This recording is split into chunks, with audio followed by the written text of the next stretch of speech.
This is the 4th time this season they've been blown out at home. Let's show them to you. November 8th, they lose by 23 to the Bucks. That was the game where Steph Curry injured his adductor. So he didn't play that much that night, but whatever it is, they get blown out in the game. It's a 23-point loss. November 21st, they lose to 28 to the Thunder. Dennis Schroeder and Paul George combined for 57 in that game. Russell Westbrook had a triple-double. The Warriors played that game without Steph Curry. So you're thinking to yourself, all right, you can sort of explain that one away. Earlier this month, December the 12th, they lose by 20 to a Raptors team that was playing without Kawhi Leonard. Steph Curry was back in that game. He went 3 of 12 from the floor, including 2 of 8 from deep. And then, of course, there's last night. They lose by 26, even with LeBron James leaving the game injured in the 3rd quarter. Warriors had been unbeatable at home under Steve Kerr, but those days are behind us. So what is going on right now in Golden State? We just got to be better. I got to be better. I kind of our offense up, and they kind of messed the flow of the game up, so I just got to be better. You know, what we did a few years ago was the exception. You know, this is the rule. I mean, this is how most NBA seasons go. If you look at the history of the league, you don't win 73 games. It just doesn't happen. So I think the bar's been set extremely high here by our players in that locker room, and so people are expecting maybe that same thing to go on. But the reality is we're at a different point as an organization, as a team, and we've got to fight through the adversity that hits, like a game like tonight, and keep moving forward.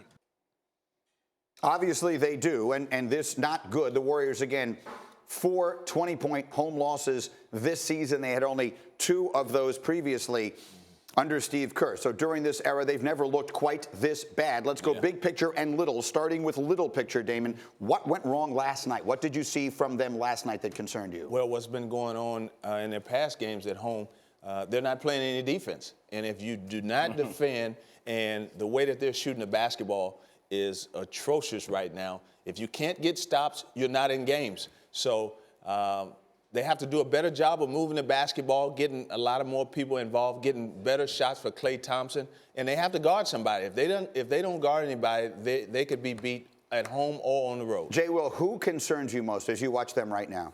Draymond Green. And I love when players are honest with themselves and in the face of the media, because for him, he's a guy, he needs to make shots from the outside. And look, this is his, I wrote it down, 3rd worst numbers of his career, points per game. 1st numbers of all time worst, turnovers per game. 2nd worst in 3-point shooting percentage. We're going to break down some tape where they just leave him wide open.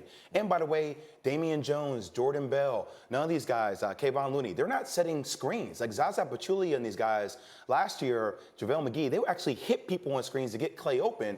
Klay's having to dance a lot more with the ball, and that's not his game. So when those two things come together, that's not Golden State being at their best. Klay Thompson, the catch and shoot, maybe the best in the league in that area. They're not getting the kind of looks that he's accustomed to getting. The ball just doesn't seem to be moving the way we're accustomed to. No, it's not moving at all, and because of it, you know, Kevin Durant's playing a lot of ISO basketball. Steph Curry's doing a lot of ISO basketball. And with them doing that, it kind of freezes Klay's out, because Klay's doing a lot of moving. And like Jay said, they're not setting good enough screens to get him open, and he's not getting good looks. So what he's doing now, he's pressing. He's taking a lot of bad shots. And because of it, he's not shooting a great percentage. And by the way, the Lakers, you talk about versatility. I mean, they have guys on the court who are 6'6", 6'7", 6'8". They're switching everything. They're contesting all these different shots because of that great scheme by Luke Walton. Crazy as it sounds, with those young, athletic guys on the perimeter, they actually are sort of the perfect team to go up against Golden State. So we'll see. I'm not suggesting that they could beat them in a best-of-7 series, but on any given night, maybe last night shouldn't be quite the surprise